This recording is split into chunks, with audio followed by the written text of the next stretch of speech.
Welcome back to ComptV, a place you can go for all things tech. And oh boy, do we have a lot of tech.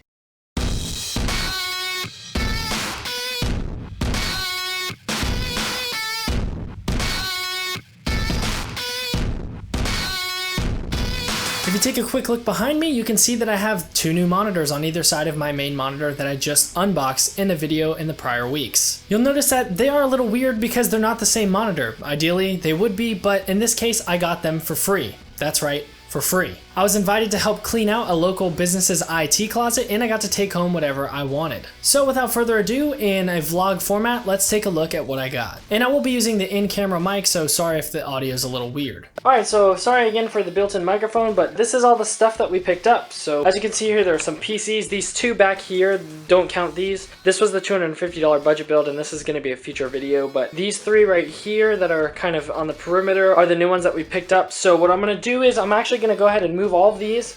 I'm going to organize them over here, and as you can see, I have a new desk over here. Previously, you might not have noticed, but I was using a couple of dinner trays that I would hold stuff on for B-roll, but now I have a nice table. This will also be my test station, so what I'm going to go ahead and do is take all of that stuff, organize it right here, and take inventory, and then I'll explain to you what we got.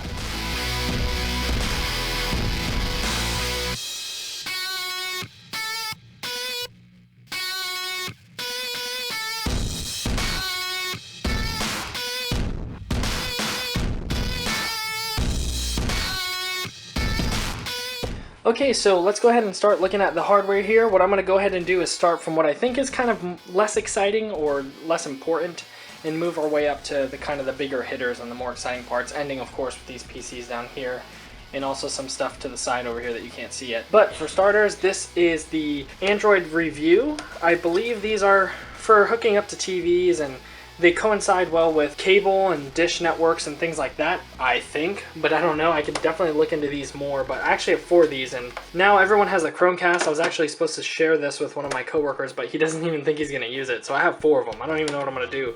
Or I might give a few away, so let me know in the comments what you think about that. And they come here with these keyboards that are also trackpads, and they're kind of cool to have the mice here. Unfortunately, I think these use proprietary wireless signals, so I don't think you can just use this with a standard Bluetooth or anything. But if I can, this would make for really cool wireless keyboards that I can use when kind of lounging or using other systems. So there's that. So these are pretty cool. And similar to that, I actually have here an Apple TV. I think this is an early gen one. Those of you who are more Mac friendly, more Mac apt will know this better than I do, but I'm definitely excited to check this out. I'm not a heavy Mac user. I definitely use my Chromecast more than anything, but I am excited to test this out and to use it, so looking forward to that. Moving our way over here, I just grabbed a couple of fans. I actually could really use one of these on Gladiator because my Northbridge gets a little hot, so I think I'll probably use one of these, probably this Cooler Master one right here. I just grabbed these actually off of old workstations, which also is where I got this. You might not be able to tell right off the bat, but this is actually a Quadro card. It's an older one. I think it's a 5000 series Quadro card. Oh, 500 series, sorry. So taking a closer look, I see here that it's the Quadro FX550. So that's pretty cool, and you can see down here, it's got the NVIDIA logo right here, which is pretty cool. Yeah, this is kind of like an older card that was pulled out of a workstation. I'm excited to play around with this. I don't even know if it actually still works. And keeping in line with hardware, right here, I actually have 2 Radeon HD 5770s, which if you've watched some of my previous videos, you know that I actually have one of these already, and I use it frequently in my videos. It was actually the first card I ever owned, so it's interesting now that I have 2 of them. I'm excited to see what maybe I can crossfire these, you know. I don't have a crossfire cable. I'm sure I can buy one for, you know, not too much, but that'll be fun to toy around with. One of these was pulled out of a workstation, which we'll see down below, and another one I think might have been pulled out of a Mac Pro.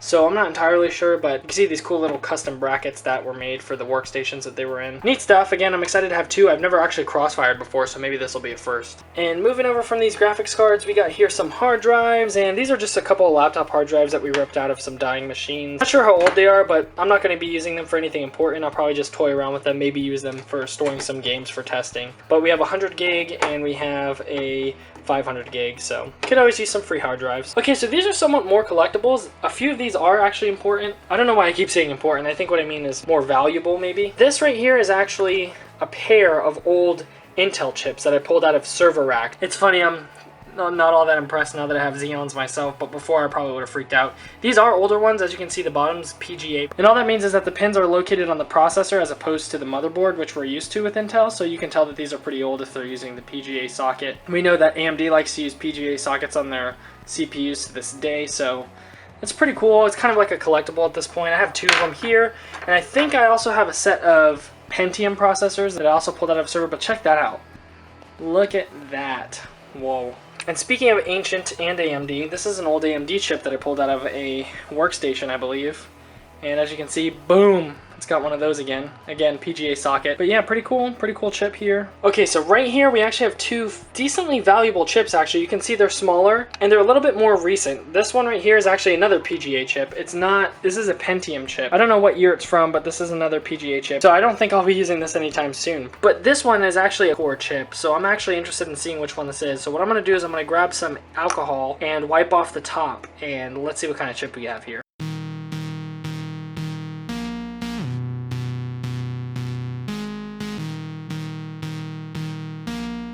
Alright, so I went ahead and cleaned this a little more than I needed to, than to just read it, but it looks like we have here a Core 2 Duo. So it's not a quad core, it's a dual core, and it's a 2005 1.86 gigahertz processor, so maybe I'll find a compatible motherboard and plug this in just to toy around with it, but who knows, maybe this will just be added to the collector's pile over there. Okay, so moving on from these parts and obviously these CPU chips that we just looked at, right here, this is one of the things I'm most excited about, and this will kind of transition us into the more higher end stuff. And even though this isn't necessarily even as expensive as some of these processors, some of you might recognize this as a Raspberry Pi, and I have been looking forward to having one of these for a very long time. So for those of you who don't know, this is basically a small computer. It's got a processor in there and it's got RAM, and it runs off of this little circuit board, and it's powered by a plug, which I actually don't have. I'm not sure if this is one of the ones I can run off of USB power, but either way I'm going to want to buy an adapter so I can plug this into the wall and plug it. I'm probably going to use this as a little fun just web server at my house to toy around with and to check out. Came with a 4 gig card that came free with it too, so really excited about this.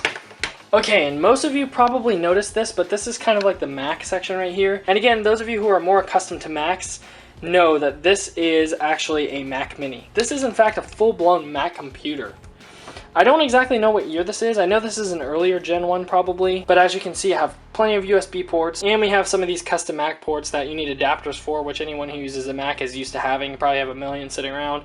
And of course the CD drive in the front. Just a really classy machine. I'm really excited to plug this in. And not much more to be said about that, but as we shift our attention right over here, you see more machines. In fact, this is an older generation iPhone. This is an iPhone 3, I believe, not even the 3GS, just the 3.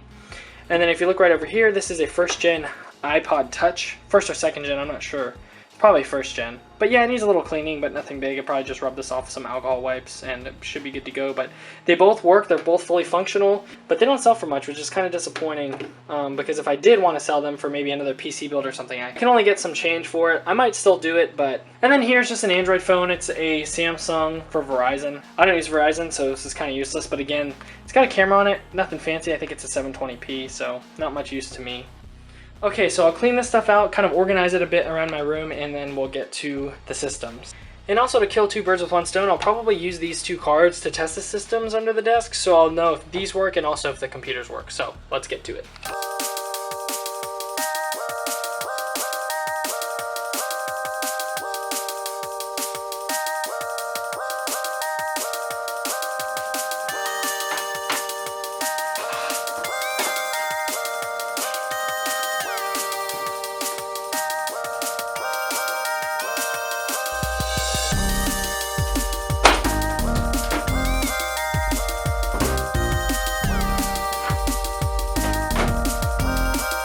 From this point on, I decided to take a quick look at the three PCs to make sure that they booted and to see what kind of hardware was in them. First up on our list was the Lenovo.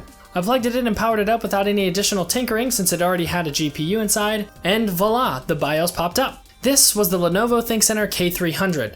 It came with a Pentium dual-core E5700 at 3.0 GHz, 4GB of DDR3 RAM, and a 500GB hard drive. The GPU that was pre-installed was an XFX Radeon HD 5450 with a passive cooler. Next up on our list was actually a custom build. It was pulled from another business and brought to this business, and now it's in my room. I decided to plug in one of our 5770s.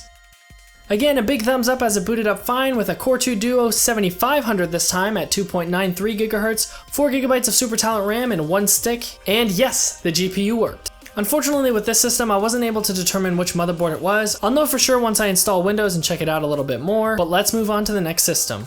This final one, which I was most excited about, was the Dell XPS 8100. The reason why I was so excited was because when I pulled this out of the closet, I saw that it had a Core i7 sticker on it. This will be in fact the first i7 I've ever owned. So, late spoiler alert, but I booted this one up again trying the next 5770, and 2 thumbs up here because the coolest system I grabbed was working, and it came with the i7 870 at 2.93 GHz, quad core and hyper-threaded, 4 GB of DDR3 RAM, and a 1.5 TB hard drive. So overall I made it out with 3 phones, 7 CPUs, 4 hard drives, 3 monitors, a Raspberry Pi, 3 working computers, and 5 home theater devices, all for the whopping price tag of $0. And that pretty much wraps it up. Unfortunately, I wasn't able to try out everything, including the Mac Mini, which uses inputs that I actually don't have available, but let me know in the comments if you'd like to see some of these systems or some of the ones that I didn't get to in another video. Thanks again for watching this video. Check out my $250 budget build if you haven't already, and be prepared for some cool stuff coming in the next few weeks, one of which is an unboxing video that I think you'll find rather entertaining. Yeah, the stuff involved is pretty weird. Okay, maybe it's not that weird, but if you like this video, please give me a thumbs up, and if you'd like to see more tech content like this, subscribe below. Oh, and in case you didn't know, I'm Lee from CompTV.